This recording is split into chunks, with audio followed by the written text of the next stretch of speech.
Kailangan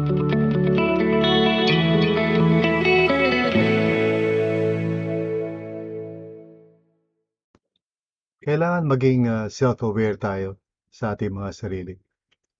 Who we are and who we are becoming. Who we are is of course yung personality natin, yung character natin. And that includes both our strengths and weaknesses.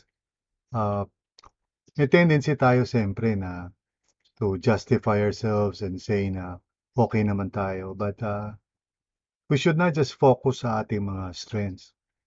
We should also be aware of our weaknesses o yung ating mga dark shadows o yung mga area ng ating pagkatao na maybe hindi natin masyadong iniintindi o pinapansin pero other people can see it. That's why kailangan meron tayong humility to receive feedback from people kahit na hindi overtly o hindi nila sinasabi diretso but maybe by their actions they are, communicating na there's something about us na maaaring nakakatisod sa kanila o di nakakatulong. So, self-awareness is very important, no?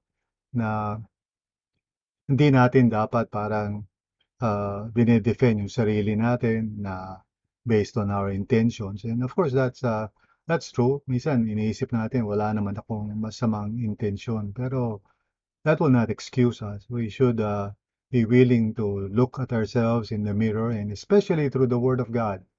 Kasi the Word of God speaks to our souls and very important na magkaroon tayo ng honesty to let the Word of God deal with us right at the very heart of our being.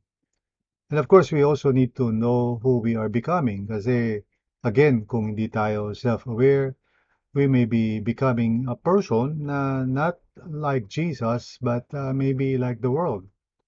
And that has to do with our habits and hobbies, yung mga ginagawa natin, yung mga frequent natin na ginagawa, and the lack of self-awareness sa pagkatao natin is mainly due to the fact na masyado tayong busy, masyado tayong hurried.